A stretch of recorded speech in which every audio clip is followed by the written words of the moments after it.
ಸಿದ್ದರಾಮಯ್ಯ ಅವರದ್ದು ಎಫ್ಐಆರ್ ಆಯಿತು, ವಿಪಕ್ಷಗಳು ರಾಜೀನಾಮೆಗೆ ಆಗ್ರಹಿಸ್ತಾರೆ. ಹಳೆ ಒಂದು ವಿಡಿಯೋವನ್ನು ಕೂಡ ಮುಂದಿಟ್ಟು ಹೇಳ್ತಾ ಇದ್ದಾರೆ. ಏನು ವಿಡಿಯೋ? ಅದು ಹಿಂದೆ 2011ರಲ್ಲಿ ಸಿದ್ದರಾಮಯ್ಯ ಅವರೇ ಒತ್ತಾಯ ಮಾಡಿದ್ರು, CBIಗೆ ವಹಿಸಿದ್ರು, ರಾಷ್ಟ್ರಪತಿಗಳ ಬಗ್ಗೆ ಹೊಗಳಿದ್ರು, ಅವರೇ ರಾಜೀನಾಮೆಗೆ ಒತ್ತಾಯ ಇದ್ರು. ಈಗ ಅವ್ರು ಕೊಡಬೇಕಲ್ಲ. ಈಗ ಸಿದ್ದರಾಮಯ್ಯನವರು ನೇರವಾಗಿ ಇನ್ವಾಲ್ವ್ ಆಗಿದ್ದರೆ ಖಂಡಿತ ಅದು ಮಾರಲ್ ರೆಸ್ಪಾನ್ಸಿಬಿಲಿಟಿ ತಗೊಂಡು ರಿಸಿಗ್ನೇಷನ್ ಕೊಡಬೇಕು. ಹಿಂದೆ ಅವರೇ ಸಾಕಷ್ಟು ಸನ್ನಿವೇಶಗಳಲ್ಲಿ ಕೆಲವರಿಗೆ ರಿಸಿಗ್ನೇಷನ್ ಡಿಮ್ಯಾಂಡ್ ಮಾಡಿದ್ದಾರೆ, ಸತ್ಯ. ಬಟ್ ಅದು ಇದರಲ್ಲಿ ಈಗ ಮೊನ್ನೆ ಯಡಿಯೂರಪ್ಪನವರು, ಕುಮಾರಸ್ವಾಮಿಯವರು ಒಂದು ಯಾವುದು ಡಿನೋಟಿಫಿಕೇಷನಲ್ಲಿ ಇನ್ವಾಲ್ವ್ ಆಗಿದ್ದಾರೆ. ಈಗ ಸುಪ್ರೀಂ ಕೋರ್ಟಲ್ಲಿ ಕೇಸು ಅವ್ರಿಗೆ ಡೈರೆಕ್ಟ್ ಮಾಡಿದೆ. ಲೋಕಾಯುಕ್ತದಲ್ಲಿ SIT ಎನ್ಕ್ವೈರಿ ಆಗಿದೆ. ಎನ್ಕ್ವೈರಿ ಆಗಿ ಲೋಕಾಯುಕ್ತಿಗೆ ಪ್ರಾಸಿಕ್ಯೂಟ್ ಮಾಡಲಿಕ್ಕೆ ಕೇಳಿದ್ದಾರೆ. ಅಂಥವ್ರ ರಾಜೀನಾಮೆ ಆ ಸನ್ನಿವೇಶದಲ್ಲಿ ಸಿದ್ದರಾಮಯ್ಯನವ್ರದ್ದಿದ್ದರೆ ಖಂಡಿತ ರಾಜೀನಾಮೆನ ಕೊಡ್ತಿದ್ರು, ಪಕ್ಷನೂ ಹೇಳ್ತಿದ್ರು, ನಾವೆಲ್ಲರೂ ಸಹ ಅದರಲ್ಲಿ ಬದ್ಧರಾಗ್ತಿದ್ದೋ. ಈಗ ಆ ಥರದ್ದೇನಿಲ್ಲ. 100ಕ್ಕೆ 100ರಷ್ಟು ಇವರು ಆ ವಿಚಾರಕ್ಕೆ ಸಂಬಂಧ ಇಲ್ಲ. ಇವರಿಗೆ ಒಂದೇ ಒಂದು ಮುಖ್ಯಮಂತ್ರಿಯವ್ರ ಕುಟುಂಬ ಅನ್ನೋದು ಬಿಟ್ಟರೆ ಇನ್ನು ಯಾವುದೇ ಥರದ ಈ ಪ್ರಕ್ರಿಯೆಯಲ್ಲಿ ಅವ್ರದ್ದು ಸಂಬಂಧ ಇಲ್ಲ. ಜೊತೆಗೆ ಮುಖ್ಯಮಂತ್ರಿ ಕುಟುಂಬ ಅಂದ ತಕ್ಷಣವೇ ಅವ್ರು ಊಟ ಮಾಡಬಾರ್ದು, ತಿಂಡಿ ತಿನ್ನಬಾರ್ದು, ಅವ್ರಿಗೆ ವ್ಯವಹಾರ ಮಾಡಬಾರ್ದು ಅಂತಿಲ್ಲ. ಅವ್ರಿಗೂ ಇಂಡಿಪೆಂಡೆಂಟಾಗಿ ಪ್ರತಿಯೊಬ್ಬರಿಗೂ ವೈಯಕ್ತಿಕವಾದಂಥ ವ್ಯವಹಾರ ಇರ್ತದೆ, ಅವ್ರು ಮಾಡ್ಕೊಂಡಿದ್ದಾರೆ. ಸೊ ಜೊತೆಗೆ ಹಿನ್ನೆಲೆ ಈ ಕೇಸ್ ಬಗ್ಗೆ ನೋಡಿದ್ರೂ ಸಹ ಅವರು ತಮ್ಮ ಹೆಂಡತಿ ಸಿದ್ದರಾಮಯ್ಯನವ್ರ ಹೆಂಡತಿ ಕೊಟ್ಟಿರೋದು, ಸಿದ್ದರಾಮಯ್ಯನವ್ರ ಹೆಂಡತಿ ಮೂಡಾಗರ್ಜಿ ಕೊಟ್ಟಿರೋದು, ಮೂಡಾ ಅರ್ಜಿ ಅವತ್ತಿನ ಸರ್ಕಾರ ತಿರಸ್ಕರಿಸಿ, ಕಾನೂನು ಬಾಹಿರ ಅಂತ ಇವತ್ತು ಹೇಳೋರು ಇವರು ತಿರಸ್ಕರಿಸ್ಬೇಕಾಗಿತ್ತು. ಯಾರು ಬೇಡ ಅಂತಿದ್ರು? ಸಿದ್ದರಾಮಯ್ಯನವ್ರು ಏನಾರ ಕಾನೂನು ಬಿಟ್ಟು ಕೊಡು ಅಂತ ಕೇಳಿದರೆ. ಸೊ ಅದರಿಂದ ಇವೆಲ್ಲ ರಾಜಕೀಯ ಪ್ರೇರಿತವಾದಂಥ ಚರ್ಚೆ, ತೀರ್ಮಾನನೂ ರಾಜ್ಯಪಾಲರು ರಾಜಕೀಯ ಪ್ರೇರಿತವಾದಂಥ ತೀರ್ಮಾನವನ್ನೇ ಇವರು ರಾಜ್ಯಪಾಲರು ಕೊಟ್ಟಿದ್ದಾರೆ. ಕೋರ್ಟಲ್ಲಿ ಏನಾಗಿದೆ, ನ್ಯಾಯಾಲಯನ ನಾವೆಲ್ಲರೂ ಭದ್ರಾಗಿರ್ತೀವಿ. ನ್ಯಾಯಾಲಯ ವಿಚಾರದಲ್ಲಿ ನಾವು ಕಾಮೆಂಟ್ ಮಾಡೋದಿಲ್ಲ. ನ್ಯಾಯಾಲಯದಲ್ಲಿ ತನಿಖೆ ಆಗಲಿ ಅಂತ ಹೇಳಿದ್ದಾರೆ, ಮುಂದುವರೆದು ಏನೂ ಹೇಳಿಲ್ಲ. ಅವ್ರಿಗೆ 19 ಹೇಳಿಲ್ಲ, 280 ಹೇಳಿಲ್ಲ, 17A ಬರೀ ತನಿಖೆಗೆ ಮಾಡಲಿ ಅಂತ. ತನಿಖೆನ ನಾವು ಸಹ ಬೇಡ ಅಂತ ಹೇಳಿಲ್ಲ. ಸಿದ್ದರಾಮಯ್ಯನವರು ಸಹ ನಮ್ಮ ಪಕ್ಷನೂ ಯಾವತ್ತೂ ತನಿಖೆ ಬೇಡ ಅಂತ ಹೇಳಿಲ್ಲ. ತನಿಖೆ ಆಗಲಿ ಅಂತೇಳಿ, ತನಿಖೆ ಆಗಿ ಏನು ಬರುತ್ತೆ ಅದನ್ನು ನೋಡೋಣ. ನೋಡ್ರಿ, ಲೋಕಾಯುಕ್ತ ಕಾನ್ಸ್ಟಿಟ್ಯೂಷನ್ ಈಗ ಆಯಿತು. ಪ್ರಧಾನಮಂತ್ರಿಯವರು ಈಗ ಎಲೆಕ್ಷನ್ ಬಾಂಡ್ ಬಗ್ಗೆ ನಡೀತಾ ಇದೆ ಚರ್ಚೆ. ಹಂಗಾರೆ CBI ಕೇಂದ್ರ ಸರ್ಕಾರದ ವ್ಯಾಪ್ತಿಗೆ ಬರುತ್ತೆ ಅಂತ ಹೇಳೋಕ್ಕಾಗತ್ತಾ? IT BT ಕೇಂದ್ರ ಸರ್ಕಾರದಲ್ಲಿದೆ, ಹಂಗಾರೆ ರಾಜೀನಾಮೆ ಕೊಟ್ಬಿಡಿ ಅಂತ ಹೇಳೋಕ್ಕಾಗತ್ತಾ ಕೇಂದ್ರ ಸರ್ಕಾರನ? ಸೊ ಹಿಂದೆ ಗೋಧ್ರಾ ಹಗರಣದಲ್ಲಿ ಮೋದಿಯವರು ರಾಜೀನಾಮೆ ಕೊಟ್ಬಿಟ್ಟು ಬಂದಿದ್ರೆ. ಸೊ ಇವೆಲ್ಲ ಮಾತಾಡ್ಲಿಕ್ಕೆ ಚೆನ್ನಾಗಿರುತ್ತೆ, ಟೆಕ್ನಿಕಲಿ ನೋಡಬೇಕು. ಸೊ ಇವರಿಗೆಲ್ಲ ಮಾಜಿ ಮುಖ್ಯಮಂತ್ರಿ ಆಗಿದ್ದವರು ಮತ್ತು ದೇಶ ಆಳ್ತಾ ಇರೋರು, ರಾಜ್ಯದಲ್ಲಿ 2-3 ಸಲ ಆಡಳಿತ ಮಾಡಿರೋ BJP ಜನತಾದಳದವರು ಸ್ವಲ್ಪ ಯೋಚನೆ ಮಾಡಬೇಕು. ಎಲ್ಲ ಇತಿಹಾಸ ಇದೆ, ಇತಿಹಾಸದಲ್ಲಿ ನೋಡಬೇಕಾಗತ್ತೆ ನಾವು. ಸೊ ಸಿದ್ದರಾಮಯ್ಯನವ್ರಿಗೆ ಲೋಕಾಯುಕ್ತ ರಾಜ್ಯದ ವ್ಯಾಪ್ತಿ ಆದ್ರೂ ಲೋಕಾಯುಕ್ತ ಇಂಡಿಪೆಂಡೆಂಟ್ ಸಂಸ್ಥೆ, ಅದಕ್ಕೋಸ್ಕರ ಅವರು ಲೋಕಾಯುಕ್ತಕ್ಕೆ ತನಿಖೆ ಆಗಬೇಕು ಅಂತ ಕೇಳಿರೋದು. ಸೊ ಯಾವುದಾದ್ರು ಬೇರೆ ನಮ್ಮ CODನೋ ಪೊಲೀಸ್ ಇಲಾಖೆಯಲ್ಲೋ ತನಿಖೆ ಮಾಡಿದರೆ ನೀವು ಹೇಳ್ದಂಗೆ ಕರೆಕ್ಟು. ಇದು 100ಕ್ಕೆ 100 ಲೋಕಾಯುಕ್ತ ನಮ್ಮ ಕಾಲದಲ್ಲಿ ನಾವೇನು ಲೋಕಾಯುಕ್ತ ರಚನೆ ಆದದ್ದಲ್ಲ, ನಮ್ಮ ಕಾಲದಲ್ಲಿ ಲೋಕಾಯುಕ್ತ ಅಪಾಯಿಂಟ್ ಮಾಡಿದವರಲ್ಲ, ಇಂಡೈರೆಕ್ಟಾಗಿ ಇಂಪ್ಲೂಯೆನ್ಸ್ ಇದೆ ಅನ್ನೋದಕ್ಕೆ. ಸೊ ಲೋಕಾಯುಕ್ತರು ಆದಷ್ಟು ಟ್ರಾನ್ಸ್ಪರೆನ್ಸಿನೇ ಮಾಡ್ತಾರೆ. ಇಲ್ಲಿವರೆಗೆ ಯಾವುದೇ ಸರ್ಕಾರ ಇರಲಿ, ಯಾರೇ ಮುಖ್ಯಮಂತ್ರಿ ಇರಲಿ, ಅವರೆಲ್ಲ ಇಂಡಿಪೆಂಡೆಂಟಾಗಿ ಡಿಸಿಷನ್ ತೊಗೊಳ್ತಕ್ಕಂಥ ನ್ಯಾಯಾಲಯದಿಂದ ಬಂದಿರತಕ್ಕಂಥವ್ರು. ನಮಗೆ ಲೋಕಾಯುಕ್ತ ಬಗ್ಗೆ, ಜುಡಿಷಿಯಲ್ ಬಗ್ಗೆ ಅಪಾರವಾದಂಥ ನಂಬಿಕೆ ಇಟ್ಕೊಂಡಿದ್ದೀವಿ.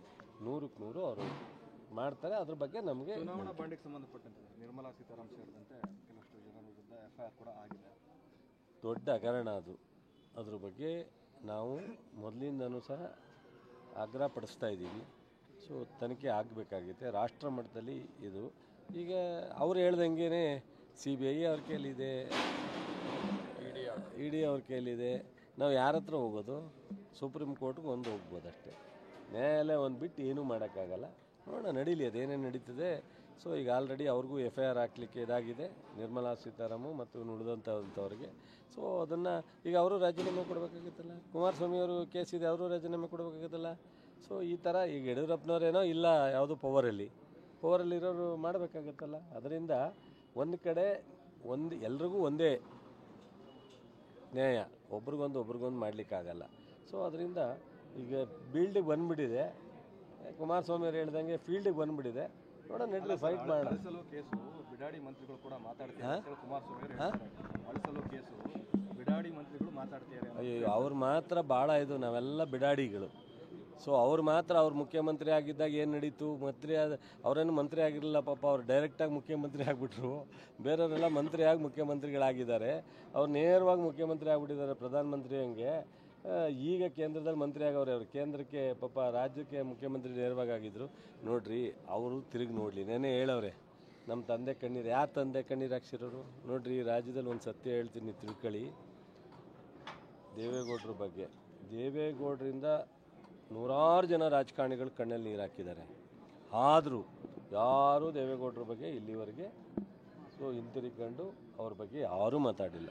ಹಿರಿಯೋರು, ಮಾಜಿ ಪ್ರಧಾನಿ, ಒಂದು ರಾಜಕೀಯ ಮುತ್ಸದಿ ಅನ್ನೋ ಗೌರವವನ್ನು ಕಣ್ಣಲ್ಲಿ ನೀರು ಹಾಕಿದವರು ಸಹ ತಡ್ಕೊಂಡಿದ್ದಾರೆ.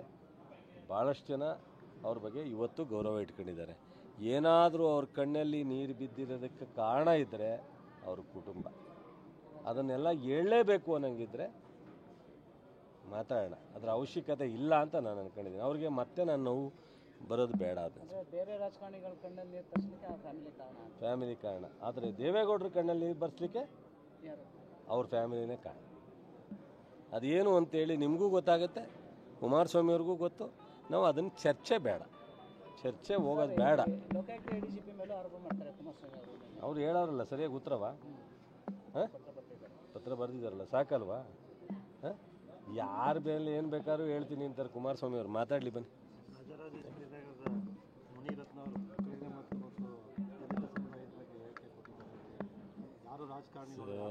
ನೋಡಯ್ಯ, ಅದನ್ನು ಕಾಂಗ್ರೆಸ್ನ ಮುಖಂಡರುಗಳೇ ಮುನಿರತ್ನವ್ರ ಬಗ್ಗೆ ದಲಿತ ಸಮಾಜ ಆಗಲಿ, ಒಕ್ಕಲಿಗ ಹೆಣ್ಮಗಳಾಗಲಿ, ಯಾವುದೇ ಸಮಾಜದ ಹೆಣ್ಮಕ್ಳು ಮತ್ತು ಸಮಾಜವನ್ನು, ಕಮ್ಯುನಿಟಿನ ಗುರುತಿಸಿ ಮಾತಾಡೋದು ತಪ್ಪು ಅಂತ ಹೇಳಿರೋದು.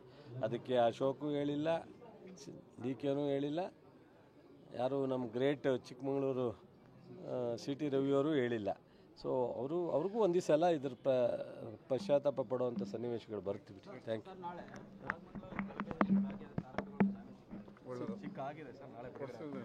ಯು. ಗೊತ್ತಿದೆ ಸರ್. ನಾಗಮಂಗಲದಲ್ಲಿ ಗಲಭೆ ಇನ್ಸ್ಟೆಂಟ್ ಆಗಿರೋರು ನೋವಾಗಿದೆ, ಇನ್ಸ್ಟೆಂಟ್ ಆಯಿತು. ಅದ್ರ ಬಗ್ಗೆ ನಮಗೆ ಸಮಾಧಾನ ಇಲ್ಲ, ಬೇಸರ ಇದೆ. ಅದಕ್ಕೆ ಪರಿಹಾರ ಒದಗಿಸ್ತಾ ಇದ್ದೀವಿ. ಅದು ಬಿಟ್ಟರೆ ನಾಗಮಂಗಲದಲ್ಲಿ ನೀವೆಲ್ಲರೂ ಒಂದು ಕಡೆ ನೀವೇ ಹೋಗಿ, ಹಿಂದೆ ಒಂದ್ಸಲಿ ನಾನು ಕೇಳಿದ್ದೆ, ಇಡೀ ತಾಲೂಕಿನಲ್ಲಿ ಹಿಂದೂಗಳ ಅಂಗಡಿಗಳಿಗೆ ಮುಸ್ಲಿಂ ಹೋಗಲ್ಲ, ಮುಸ್ಲಿಂ ಅಂಗಡಿಗೆ ಹಿಂದೂ, ಆ ಥರ ವಾತಾವರಣ ಇದೆಯಾ ಸರ್? ಎಲ್ಲವೂ ಬೆಳಗ್ಗೆ 11ನೇ ತಾರೀಕು ನಡೆದ ಇನ್ಸಿಡೆಂಟ್ 12ನೇ ತಾರೀಕೆ ಒಟ್ಟಾಗಿದ್ದಾರೆ. ಬಟ್ ಏನು ಜನತಾದಳದವ್ರಿಗೆ, BJPಯವರಿಗೆ ಭಾಳ ಪಾಪ ನೋವಾಗ್ತದೆ.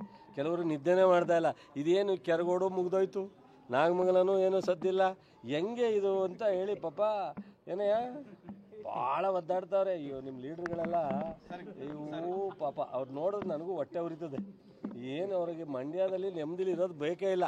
ಹೇಳವ್ರಿ ಕುಮಾರಸ್ವಾಮಿ ಅವರು ಒಂದ್ಸಲ ಹೇಳವ್ರೆ, ನನಗೆ 3,000 ಅರ್ಜಿ ರೀ, ಈ ದೇಶದಲ್ಲಿ 10-12 ಸಾವಿರನ ಒಂದು ವರ್ಷದೊಳಗಡೆ ರೆವಿನ್ಯೂ ಇಲಾಖೆಯಲ್ಲಿ ಸಮಸ್ಯೆ ಕ್ಲಿಯರ್ ಮಾಡೋದು ಯಾವ್ದಾದ್ರು ಸರ್ಕಾರ ಇದೆ, ಯಾವ್ದಾದ್ರು ಜಿಲ್ಲಾಡಳಿತ ಇದ್ದರೆ, ಯಾರು ಜಿಲ್ಲಾ ಮಂತ್ರಿಗಳು ಶಾಸಕರ ನಾಯಕತ್ವದಲ್ಲಿ ಆಗಿದ್ರೆ 25 ವರ್ಷದಲ್ಲಿ, ಅದು ಮಂಡ್ಯದಲ್ಲಿ 10,000 ಕೇಸಸ್ಸನ್ನು ಒಂದೇ ವರ್ಷದಲ್ಲಿ ಮುಗಿಸಿ ಇಡೀ 7 ಕ್ಷೇತ್ರದಲ್ಲಿ AC ಮತ್ತು ತಹಸೀಲ್ದಾರು DC ಹತ್ರ 1-1.5 ಕೇಸ್ ಬಿಟ್ಟರೆ ಯಾವುದೂ ಇಲ್ಲ ರೀ.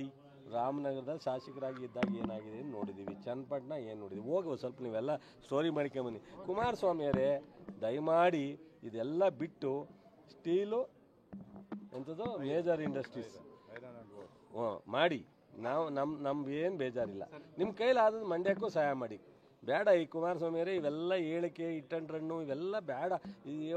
ಈಗ ಹಂಗೇನಾರ ಚರ್ಚೆ ಮಾಡೋದಾದ್ರೆ ಕುಮಾರಸ್ವಾಮಿ ಅವ್ರ ಜೊತೆಲಿ ನಾವೆಲ್ಲ ಈಗ ಇವನು ಇದ್ದಾನೆ, ಇವನು ಸ್ನೇಹಿತರು, ನನಗೆ ಜೊತೆಲೇ ಇದ್ದವರು, ಬರಲಿ ಎದುರುಗಡೆನೇ ಬೇಕಾದ್ರೆ ಚರ್ಚೆ ಮಾಡೋಣ. ಅದಕ್ಕೂ ಈಗ ಅಸೆಂಬ್ಲಿಲಿ ಒಂದು ಅವಕಾಶ ಇತ್ತು ಎದುರುಗಡೆ ಚರ್ಚೆ ಮಾಡೋದು, ಈಗಿಲ್ಲ. ಅವ್ರು ಪಾರ್ಲಿಮೆಂಟ್ಗೆ ಹೋಗ್ಬಿಟ್ಟವ್ರೆ, ಅಲ್ಲಿ ನಾವು ಹೋಗಿಲ್ಲ, ಇಲ್ಲ ಅವ್ರು ಬರೋಂಗಿಲ್ಲ, ಹಿಂಗಿದೆ.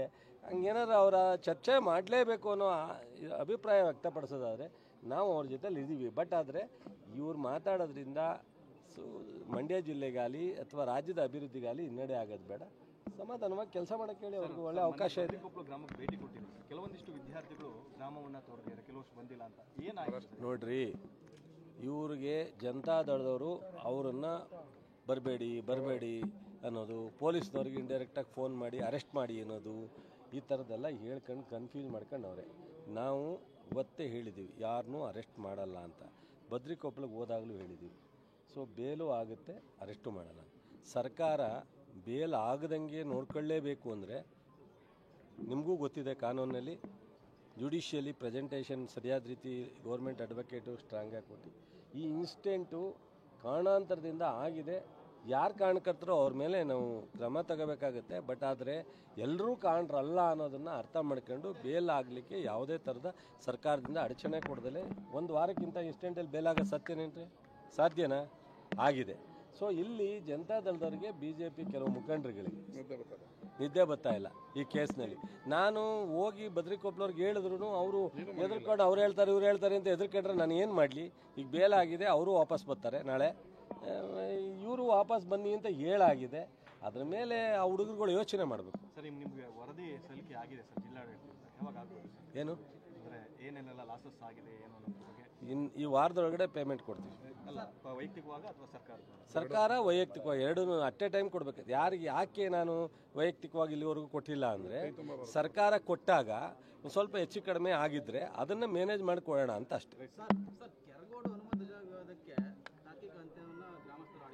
ನಾನು ಅವರು ಪ್ರೆಸ್ ಮೀಟ್ ಮಾಡಿ ಇದು ಹೋರಾಟ ಬೇಡ, ಅಭಿವೃದ್ಧಿಗೆ ನಾವೆಲ್ಲ ಸಾಥ್ ಕೊಡ್ತೀವಿ, ನಮಗೆ ಬೇರೆಯವ್ರ ಕುಮ್ಮಕ್ಕಿಂದ ಮಾಡೋದು. ನೋಡ್ರಿ, ನಮ್ಮ ಮಂಡ್ಯ ಜಿಲ್ಲೆ ಇರ್ತಕ್ಕಂಥ ಎಲ್ಲ ಯುವಕರಿಗೆ, ಅದು BJPಲಿರಲಿ, ಜನತಾದಳದಲ್ಲಿರಲಿ, ಕಾಂಗ್ರೆಸ್ಸಲ್ಲಿರಲಿ, ನಾನು ನಿಜವಾಗ್ಲೂ ಕೃತಜ್ಞತೆ ಹೇಳ್ತೀನಿ, ಅಭಿನಂದನೆ ಹೇಳ್ತೀನಿ. ಎಲ್ಲರೂ ಒಳ್ಳೆಯವರಿದ್ದಾರೆ.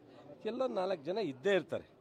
4 ಜನ ಎಲ್ಲೂ ಇರ್ಲಿಕ್ಕೆ, ಒಂದು ಮನೇಲೇ ಒಬ್ರು ಇರ್ತಾರೆ ಅಂಥದ್ರಲ್ಲಿ ಒಂದು ಪಕ್ಷದಲ್ಲಿ ಅಥವಾ ಒಂದು ಜಿಲ್ಲೆ ಒಳಗಡೆ ಇರಲ್ಲ ಅಂತಲ್ಲ. ಈವನ್ ನಾನು ಸಂಘ ಸಂಸ್ಥೆ ಹುಡುಗರು ನಾನು ನೋಡಿದ್ದೀನಿ ಹತ್ತಿರದಿಂದ, ಅವರಲ್ಲೂ ಕೆಟ್ಟ ಭಾವನೆ ಇಲ್ಲ. ಏನಾಗಿದೆ, ಈ ಕುಮಾರಸ್ವಾಮಿ, ಜನತಾದಳದ ನಾಯಕರು, BJPಯ ಅಶೋಕ್, ಇವರೆಲ್ಲ ಏನೋ ಮಂಡ್ಯದಲ್ಲಿ ಏನೋ ಮಾಡಬೇಕು ಅಂತ ಮಾಡಲಿ, ಬೇಡ ಅಂತ ಹೇಳಲ್ಲ. ರಾಜಕಾರಣ ನಾವೆಲ್ಲ ಸೋತಿರ್ಲಿವೆ, ತಾಳ್ಮೆಯಿಂದಿರ್ಲಿವೆ. ಸೋತಾಗ 5 ವರ್ಷ ಬಾಯೇ ಬಿಡ್ಲಿವಲ್ರಿ. ಯಾರು ಅಂದರು ಅನ್ಸ್ಕೊತಿದ್ದೋ ಸುಮ್ಮನಿದ್ದೋ? ಇವ್ರಿಗೆ ಏನಾಗಿದೆ ಗೊತ್ತಿಲ್ಲಪ್ಪ. ಇಷ್ಟು ವರ್ಷ ರಾಜಕಾರಣ ಮಾಡೋರು ಸುಮ್ಮನೆ ಇರಕ್ಕೆ ಹೇಳಿ. 5 ವರ್ಷ ಚುನಾವಣೆ ಬಂದಾಗ ಅದು ಏನೇನು ಬಿಚ್ಚಿಡ್ತಾರೆ, ನಮ್ಮ ಏನೇನು ತಪ್ಪಿದಾವೆ ಹೇಳಿ. Thank you.